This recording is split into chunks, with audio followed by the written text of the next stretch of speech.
gentlemen, boys and girls, children of all ages, we're back with episode 18 of the 1973 podcast. I'm your host, AC.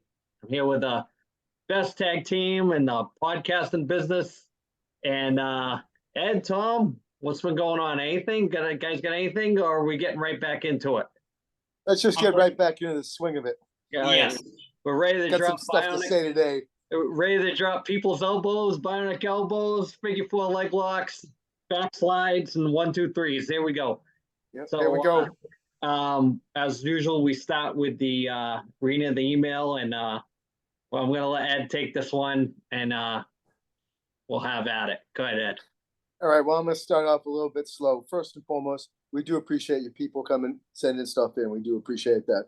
Now, everything else that comes in it is either truth, stick, because to take a quote from earlier this week, I am the truth, and the truth is painful. All right. If you didn't watch the promo, you don't know what it is. All right. So this is coming from Chris from Fayetteville, North Carolina. You know, I mean, all we need here is the music from the Superstation TBS at 6:05. All right. Hey, 1973 podcast. You guys claim to be old school wrestling fans. What version of Midnight Express was better? Dennis Conroy or Stan Lane? I bet you have no idea who I'm talking about.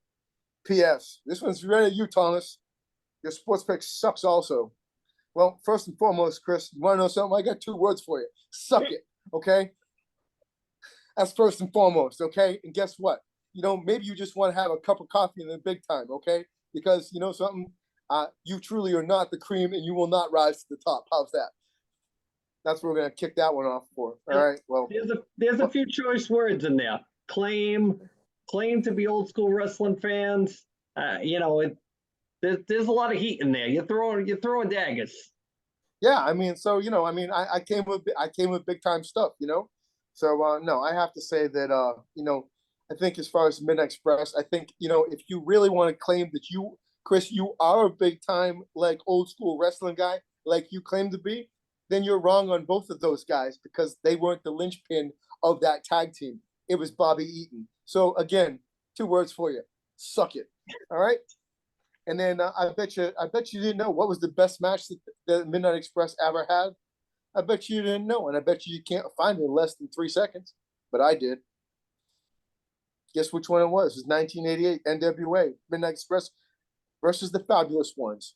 It was a 40-minute match. There's only 25 minutes of footage of that match in existence ever. Try to find the full 40. Try it. I got nothing else. Who the fuck is this guy?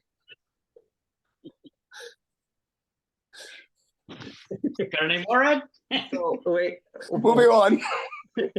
Before we move on, we got to pick. Ed, who's your pick? You going with Stan Lane and Bobby Eaton, or are you going Dennis Condrey and Bobby Eaton? I'm gonna go with Bobby Eaton and Lane. That's who I'm gonna go with. All right, Tom, go ahead, take it.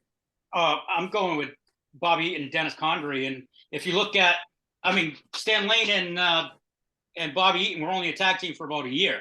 If you go back and look at the stats, Dennis Condrey and Eaton, they were 7-time All-Star Wrestling Tag Team champs, 10 times IWC Tag Team champs, 2-time Mid-South Tag Team champs, 2-time Universal Tag Team champs, 10-time NWA Bluegrass Tag Team champs. So there's about 29. I've skipped a few other ones. There's probably 29 belts between them.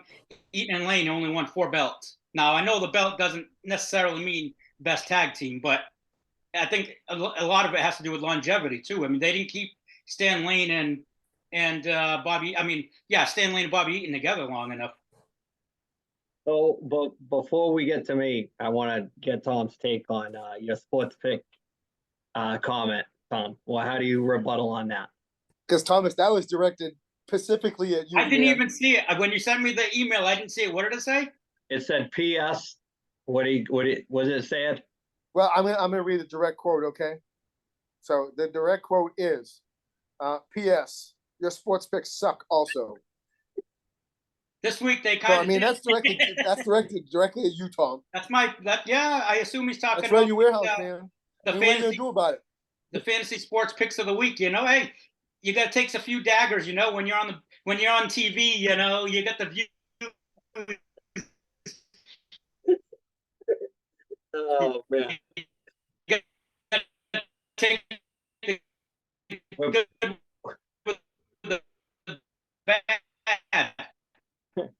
buffering right now. I don't know if you guys can see it, but we're having technical difficulties over here. And then Stan Lane, which I never realized is that the reason they broke up was Jim Cornette and Stan Lane had heat with Ole Anderson backstage. So they actually quit and left. And Bobby Eaton, he had a family. From what I read, he didn't want to leave because he had a family to provide for, and he ended up staying, and that's how they broke up. So I'll give you my thoughts on the question. I'm going to go with Tom. I'm going to say Eaton and Condrey, just for this body of work. The scaffold match against the Road Warriors was Eaton and Condrey. There's a awesome angle that if you haven't seen it, it's when Magnum TA and Mr. Wrestling 2 are in Mid-South. They're a tag team and they are over like crazy. The Midnight Express actually screws them for the belts. And then Mr. Wrestling 2 turns on Magnum TA after that match is done. And it's the only time Mr. Wrestling 2 was ever a heel. And him and Magnum transition right into a feud right there. And that angle was fantastic. And this is before he ended up in Crockett. Dennis Condrey left because he was tired of the traveling. He actually had gone back home. He had a ranch and he just wanted to be with his family. So he was kind of burnt out too. That's why they brought Stan Lane in, who was with the Fabulous Ones before that with Steve Kern, which, they ripped off the Chip and Dale gimmick and the whole thing. But actually, I'll kind of cap the question off with I'm with Tom on this one. I'm going the original Midnight, not the original Midnight, the one that Paul Lee brought in afterwards to feud with them. But those two, that's my pick. And with that being said, I think those guys should be in the Hall of Fame. They're definitely Hall of Fame worthy as far as in it. There was a comment that Arn Anderson is really surprised that, and he believes that they should be in the Hall of Fame. Should be in the Hall of Fame. Yeah, with That's Jim, right. They should all three of them should go in together. And throw Stan Lane. Bob Eaton recently passed away. It was terrible that he did because those guys didn't get their due going in the Hall of Fame. They could have put all four in together, both versions of the Midnight with Jim Cornette and Bob Eaton, and it would have been fantastic. And Bob Eaton was a fantastic wrestler. He just had trouble talking on the mic. That wasn't really his thing. But as far as in-ring work, there was nobody better for that, mid-card status to get guys to the next level, what would be the NWA's version of the Intercontinental guys that were ready for the heavyweight title. So moving on with some wrestling talk, we didn't get to touch on it last week. Another, you could call him a legend, you can call him a Hall of Famer. The Iron Sheik passed away. 81. I heard reports that his, some people said he was 80, some said he was 84, and some said he was 82. They couldn't pin down his exact, birth age. So what a character, huh? Especially after he got out of wrestling, when he was on Stern and when he had the Twitter account and all the social media stuff. What a character. Guys must have some thoughts on the Iron Sheik. Oh, he was great. And looking back after he passed away, looking at some of the early stuff in his career, I never realized, I never knew he was a soldier in the Iranian Imperial Army before he came over to the States. And I didn't know that Mean Gene was his best man at his wedding back in the 70s. So they knew each other from way, way back. And then another thing I didn't realize, I knew he had won a gold medal in the AAU championships for Greco-Roman wrestling, but I never knew he was an assistant coach for Team USA's wrestling team in the 72 Olympics. That's how he broke in with Vern. Vern actually pulled him in because of his, his wrestling background and being part of Team USA. And he was in the same camp with Flair and those guys. So I think maybe Sergeant Slaughter also in that with Brunzell and Gagne and Ken Patera, obviously. Those are the guys that were in that class of AWA guys that broke in all at the same time. Ed, thoughts on the Sheik? Yeah, man. I mean, again, the Sheik was one of those guys, man. He just really elicited that reaction, that gut reaction, man. I don't like this guy.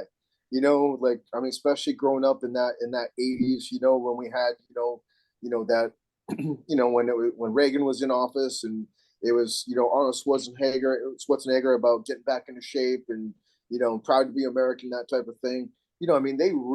Vince did really such a great job with that storyline, and man, you just really didn't like him. And then he built, he beat really the people's champion Bob Backlund, and then on top of that, man, he just, and then when he attached with Nikolai Volkov, and the two of them would get in the ring. I mean, the two of them would just elicit that reaction from you, and just the Sheik, man, he was just, he just kind of was off the rails. I mean, just on how he would talk on the mic, and he just would be like, USA, you suck, and it was just, and he just, when you think back, it's not really great mic work because of the things that we see now and everything like that, and that type of thing. But he really got people to hate him, and he lived his gimmick that way, and really just to see what happened on that, what would be almost considered to be behind the wrestling that A&E does, back, kind of circling back to behind the music type stuff when his daughter passed away. I mean, they had to hold him down so he wouldn't kill the guy, Yeah, he actually had a knife in the courtroom that nobody knew about. He was going to stab the guy. Quite a story there. If you get a chance to watch some of those Sheik documentaries, they're really, really good. Another and the camel clutch, man. Oh, you couldn't get out of it. Yeah. Very. Once that was on, it was pretty much over. Sheik was the perfect guy with that WWF formula, where you had that transitional champion for a couple of weeks, and you took it off an All-American guy that had it for like 6 straight years, big run with Backlund, and he never gave up. The storyline with him is Spollen threw in the towel, and just in case something ever went sideways, they could put the belt back on Backlund somehow, because they didn't know how the Hogan thing was going to go. So you have your All-American guy get beat by the Sheik, who's coming off that hostage in Iran kind of time and the gas prices. No, it wasn't at that time, but it was slowly removed from it, to get beat by the next guy. And then they kept Sheik right in the mix after he beat Hogan. After Hogan beat him, where he had that big run with Slaughter, where they had those boot camp matches, and it was that all through '84 was him and Slaughter, and people don't really remember that, but that Slaughter's the guy that kind of turned him, into like more of a mainstream bad guy. If you bought those original wrestling figures, the LJNs, there was only 2 bad guys in that first run. It was him and Big John Studd. So you had to buy, if you bought a good guy, you had to have somebody for him to wrestle. So you'd see the Sheik or John Studd. There was only 5 guys. So the Sheik, he was right off the rip. He was a heel from the get-go. So, with that being said, and people always forget the connection with him and Slaughter back in '91 with the Desert Storm, where they both were Iraqi sympathizers, and Sheik was on his side as Colonel Mustafa, whatever name they gave him. So, that's as bad as Doc Hendricks with being Michael Hayes. So, typical WWE, how they don't want you to remember anything. But if we move on from the Sheik, I want to talk about the return of CM Punk last night. It was pretty good. He had a pretty hot mic. He did the anti-AEW stuff. He took the AEW logo off the microphone when he talked, and he was ripping into being non-apologetic for any of the stuff that he did. And the little cool thing that he had in the interview, he had a T-shirt on. It was an homage to the Roddy Piper black cat T-shirt that he used to wear, but instead of the black cat on it, it was his dog Larry, which I thought was really, really cool. It's like if the fans get it, they get it. If you don't, get some cliff notes or talk to a wrestling fan. So it was really, really good. Thoughts on CM Punk coming back? Like him, hate him? Good for business. Thought it was great. I thought it was great. For him to go off for, for him to hold, basically a 10 minute and 15-second like promo. That's bringing some serious heat, man. to get up there on a hot microphone on TV and go and just let it rip for 10 minutes. I mean, that shows his mic skills, and to hold the audience and get the fan reaction that way.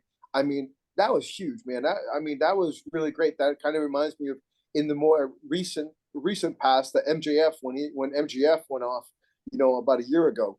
It held the crowd. It held me. It was a great promo. Thomas? How do you feel about a new show on Saturday nights? Do you think it's too much TV for them? 5 hours worth of TV to fill with that roster? Do you think that's tough for them, or? My take on filling the roster, and then I'll make it quick so we can flip it to you, Tom. Honestly, I think that they need to get some better story writing going on sooner than later, and they need to make it happen yesterday. And what I say by that is just that they, for so many years they're putting stuff that should be on pay-per-view on TV, and I think the viewers lose it. And really, what it comes down to is just that their guys and girls need to be better on the mic, and they need to put it over different than WWE. They can't be going like I am the freaking game. Come on, man, do something different. They go back, look at some old NWA tapes and freaking go back to the we're gonna put the boots on type stuff, and be different than WWE. There's an audience for it, so be better. Thomas? Yeah, I agree, but I like having this extra hour, because if you're going to have a roster this big, you got to get them on TV. I think that's half the problems with all the backstage drama is none of these guys are getting on TV. Like, at least last night they had Andrade on TV, Miro was back, and Punk. The had Samoa Joe, which he's only been on our Ring of Honor, I guess, pretty much lately. But I like it. And then with CM Punk, I think they're to the point now with that whole situation where it's more of a work than it is a shoot now. But if anyone can go right on that line, it's CM Punk. He's a master at that stuff. But having said that, I thought he was really rusty in the ring.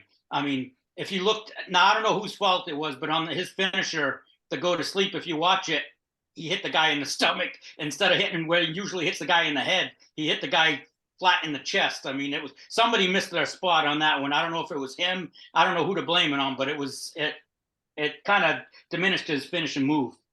And so put him with FDR is exactly where you need him to get back in the shape of things, and they can surround him and be kind of all on the same page with that old school mentality, if that's the kind of storyline they want to go with. And he threw a couple shots at MJF. He had the belt in the bag, like you never beat me for it type of thing. I like that. It's cool.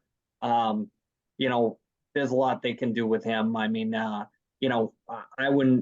think that you should have to pay to see the world champion. That's just how I am. I don't think they should give world title matches away for free on TV. And unless they want to implement the old 30-day rule, you got to defend it within 30 days, and they don't have enough pay-per-views, which I like. I like less pay-per-views a year. It gives long-term storytelling, and good for blow-offs at the end. So if you're working in a three-month window, that's awesome to tell a story, and then have the blow-off. And then if it's a rubber match, you get 6 months out of it. And, maybe a calendar year, who knows, depending on what they're doing. But they need to stop listening to the EVPs. Those guys have never, ever been in WWE, and I don't understand why they should have a say. All the guys that have been anywhere, look what happened to Cody. They pushed him right out, and he's doing just fine in WWE, even though he hasn't, won the big belt, but they are pushing him like crazy. And he does stand out right at the top of the roster when he comes in as far as a talent. So I don't know how much time we have, but let's wrap up our NHL season. The hockey jersey's off. The end of the NHL season. Vegas Golden Knights. Last one. Yeah. Last one of the year. We're going to take a break until NHL season starts up again. So let's see. Thoughts on the Knights in the win. Go ahead, guys. Go ahead, Ed. Well, first and foremost, hats off to the Knights, man. They played hard. They really did. They in that last game, man, they did not take their foot off the gas at all. They just kept coming and coming and coming and coming. And the thing about it was that really you could just see, as the series went on, like Florida was broken, and not because of lack of heart, not of lack of balls. No, they were just broken. I mean, if you listen to Paul Maurice's speech at the end of the game, I mean, man, head coaches. I mean, he just was like, he's like, I loved the room. He's like, I love the way that these guys loved each other. I loved it the way that they cared for each other. I mean, and then the story about Kachuk, where he couldn't even get dressed, and then there's 4 other guys in there that are going to need shoulders that are done. I mean, they're complete. Anybody that's ever separated a shoulder, even if it's a grade 1 or a grade 2 separation, I mean, I can't imagine getting smashed into the glass like that. And then with Bruce Cassidy, I mean, it's really nice for him. The franchise is only 6 years old. They're the second fastest franchise to do that.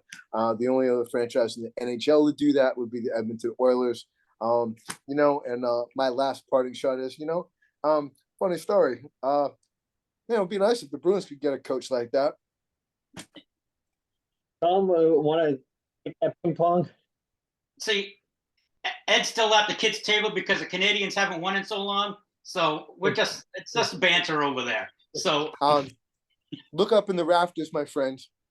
Just look at the rafters. That's all I'm going to say. Now you're sounding like a 90-year-old man. Back in my day, the were good. Well, I'm going to go new school with you then. I got 2 words for you. Suck it. No, but I will say I like the signings. Canadians getting Caulfield. Now, I don't really agree on the years, but I agree they needed to lock him up. Having said that, going back to the Knights, they just wore them down and just ground them. And you could see in that last game how deflated Florida was. I mean, as the game wore on, they just had less and less oomph. They had nothing.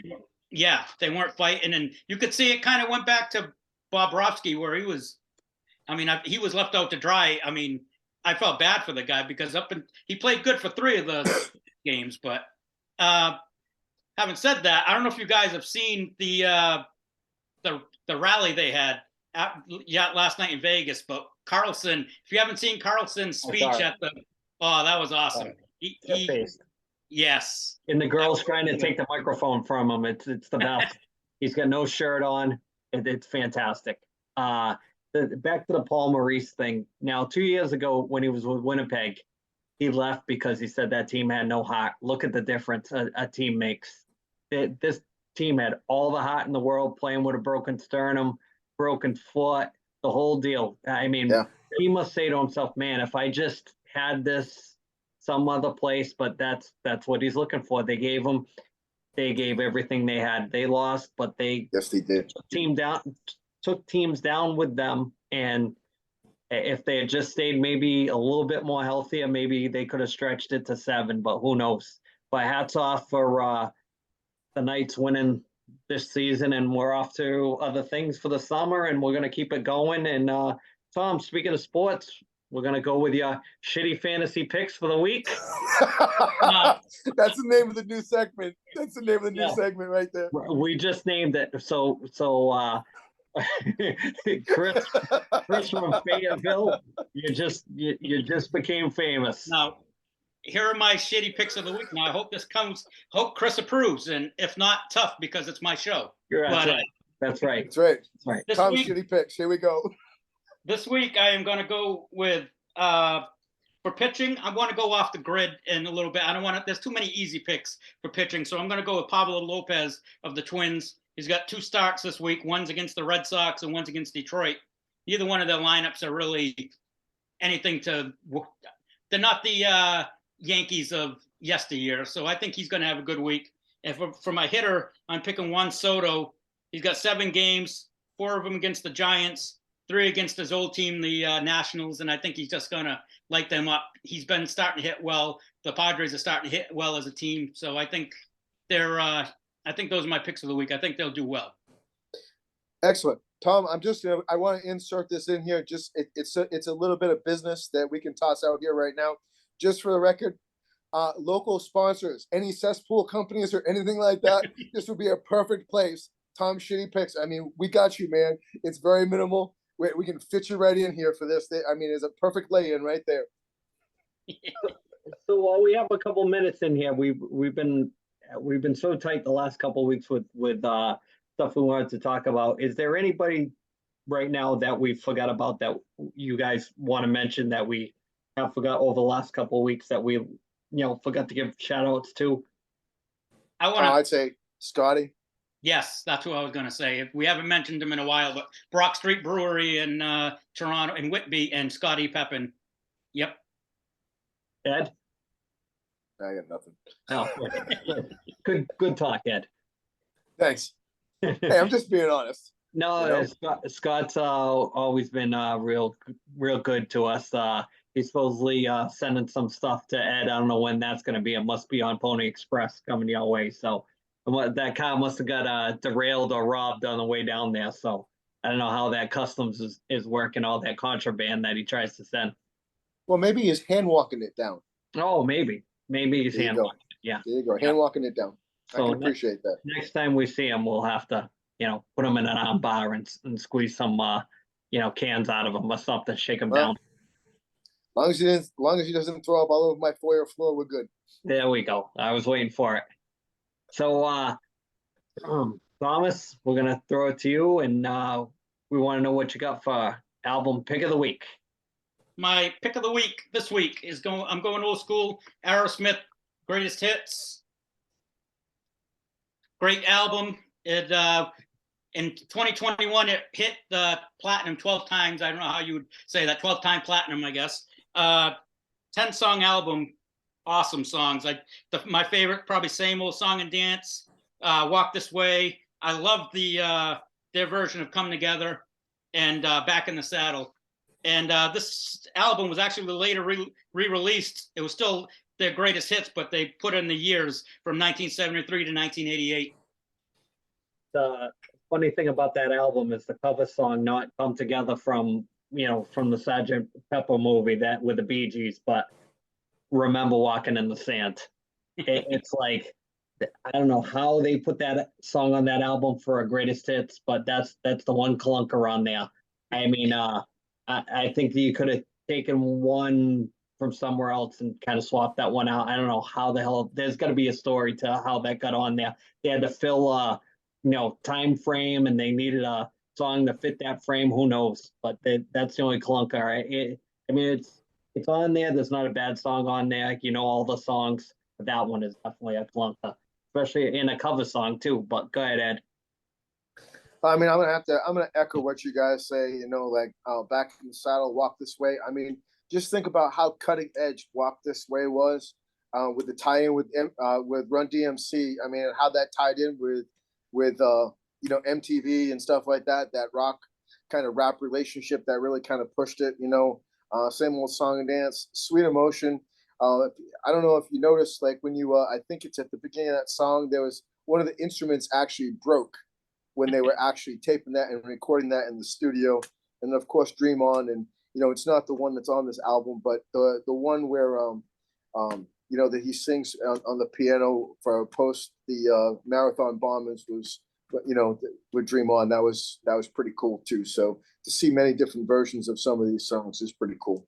What they needed to do is to take Walking in the Sand off there and put Toys in the Attic on there, and that would have been an even better song for that, because I really like that song. So that's the song they could have taken off there for In the Attic. So with that being said, we're gonna start winding it down, fellas. We're coming up on a 20th episode pretty soon. Hopefully we can get a surprise guest on here. Maybe we'll try to get the elusive Phantom on for the 20th episode. If not, we got to shoot for the 25th. You gotta jump on the bus when it stops. We'll try to jump on a moving train. Thoughts? Well, I mean, the Portuguese Phantom. I mean, he is being heavily recruited, but the man is a stone wall. And it's hard to talk to Stonewall sometimes. The stop hand is up. I've asked many times. I've asked nicely. I've asked not so nicely. Demanded, and I have received no has been the final answer. So you may have to take a different.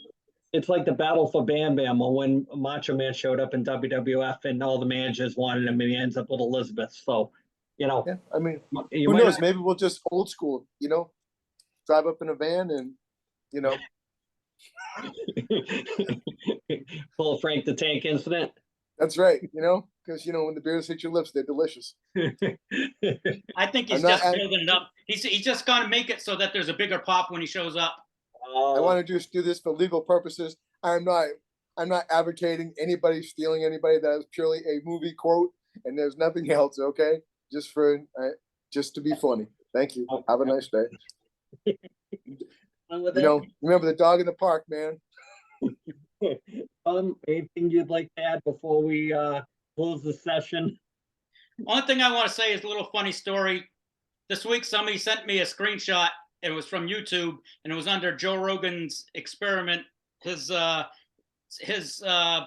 and underneath it said 1973 podcast. It was in the description. So We're getting plugged from Rogan. I'm just going to imagine, you know, I'm just going to, in my own head, I'm going to say he plugged us, but I mean, we all know the truth, but No, we got plugged by Joe Rogan. How about that? That's pretty cool. We got plugged by Joe Rogan, man. And Massachusetts people got to stick together, you know? If you watch the first episode, we got over 5,000 views, almost 6,000 views on the first episode. That's pretty good. I can't say enough. I don't know how it happened, but that's great. Could have been off of that. And Facebook page has been blowing up recently. We got 2,000 people within 2 weeks. So, I mean, what more can you ask for? That's all things that just three buddies getting together talking about stuff that we would talk about if we weren't recording. So that's all it is. It's fun. It's staying together, and you know, we don't see each other at all anymore like we used to. So that's why we do it, and we're trying to put some smiles on the face and stay in touch in the process. So you know, anything we say, it's all for shit. all in fun. Yep. Yeah. So, but Chris from Fayetteville, you picked the wrong people to pick on. So we were around when bullies were bullies. So it's the wrong crew to pick on when you start throwing daggers. So, right, Ed? That's right. That's right.